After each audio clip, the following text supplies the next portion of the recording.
ગુજરાત સરકાર દ્વારા પ્રાકૃતિક ખેતીને વધુમાં વધુ પ્રોત્સાહન આપી ખેડૂતો પ્રાકૃતિક ખેતી અપનાવે તેના માટે અનેક પ્રયાસો કરવામાં આવી રહ્યા છે, જેથી ખેડૂતો પણ ધીરે ધીરે પ્રાકૃતિક ખેતી અપનાવી રહ્યા છે। ઝેર મુક્ત ખેત ઉત્પાદનોથી માનવ જીવનને સારી તંદુરસ્તી મળી રહે, પોષણક્ષમ ભાવ મળી રહે અને ઓછા ખર્ચે સારું ઉત્પાદન મળી રહે, જેથી ખેડૂતો પ્રાકૃતિક ખેતી અપનાવી સમૃદ્ધ બને તેવા ગુજરાત સરકાર દ્વારા પણ સતત પ્રયાસ કરવામાં આવી રહ્યા છે, જેની સાથે સાથે પ્રાકૃતિક ખેતી કરતા ખેડૂતોને અનેકવિધ સહાયો પણ આપવામાં આવે છે।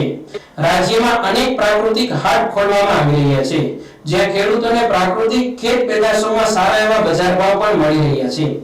અંબુજા સિમેન્ટ ફાઉન્ડેશન અને એચડીએફસી બેંકના સહયોગથી કાર્યરત ક્લાઇમેટ સ્માર્ટ એગ્રીકલ્ચર પ્રોજેક્ટ શરૂ છે, જે અનેક તાલુકાઓમાં સંસ્થા દ્વારા કામગીરી કરવામાં આવી રહી છે, જેમાં આદર્શ પ્રાકૃતિક કૃષિ, આદર્શ કિસાન સંસ્થા તરફથી મળતા ઇનપુટ સપોર્ટ, અળસિયાના ખાતરની સબસિડી, ઝટકા મશીન સહિતની પ્રવૃત્તિઓ સાથે ખેડૂતોને માહિતગાર કરી સહાય પણ આપવામાં આવે છે, જેના પગલે કેશોદ તાલુકાના નાની ઘસારી ગામે ખેડૂત તાલીમ માર્ગદર્શન સેમિનારનું આયોજન કર્યું હતું, જેમાં અંબુજા સિમેન્ટ ફાઉન્ડેશનના કૃષિ તજજ્ઞો દ્વારા કેશોદ તાલુકાના 38 જેટલા ગામોમાં નવો પ્રોજેક્ટ શરૂ કરવામાં આવી રહ્યો છે, જેમાં પાણીનું વ્યવસ્થાપન, જમીન ગુણવત્તા સુધારણા, અળસિયાનું ખાતર, જળ વ્યવસ્થાપન, જેમાં વહી જતા પાણીનો સંગ્રહ, ચેકડેમો રિનોવેશન, નવા ચેકડેમો બનાવવા, પશુપાલન, પશુ હેલ્થ કેમ્પ સહિતની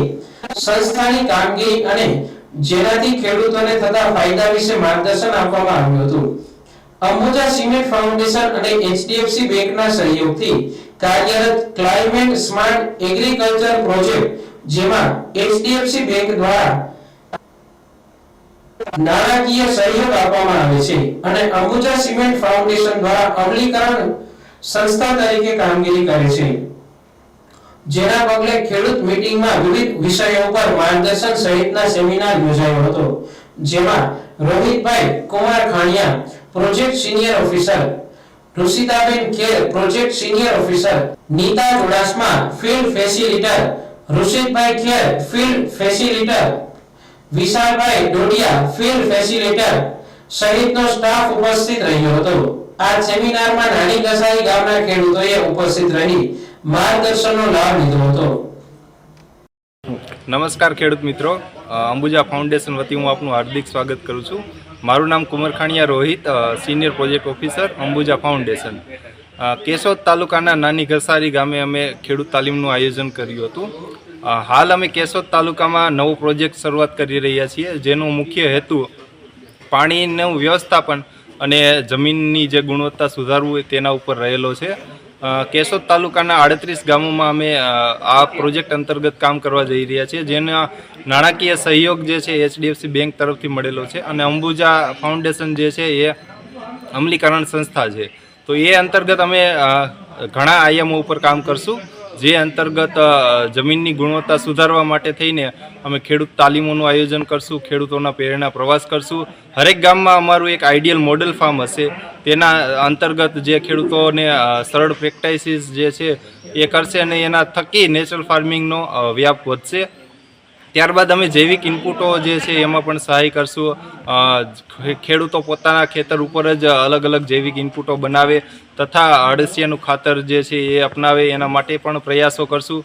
ત્યારબાદ અલગ અલગ ક્ષેત્રે જળ વ્યવસ્થાપન છે એના માટે પણ અમે પ્રયાસો કરીએ છીએ। ખેડૂતો ખેતરમાં નળવાળી ડ્રીપ, જીજીઆરસીની ડ્રીપ છે અને અન્ય કોઈ ટેકનિકો જે છે જેના થકી પાણીનું યોગ્ય વ્યવસ્થાપન થાય તેવા પ્રયાસો કરશું।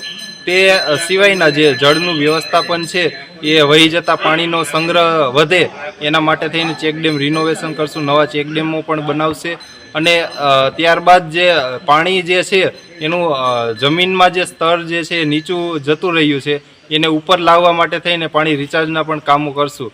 એની સાથે સાથે પશુપાલનનો પણ વિકાસ થાય એના માટે પશુપાલન અંતર્ગત પણ ખેડૂતોની તાલીમો કરશું, તેમાં હેલ્થ કેમ્પ કરશું અને પશુઓમાં જે બીમારી આવે છે એનો ઉપયોગ, એનો નિવારણ કઈ રીતે કરવું તેના ઉપર પણ કામ કરશું। આ અમારા પ્રોજેક્ટના મુખ્ય હેતુઓ રહેલા છે।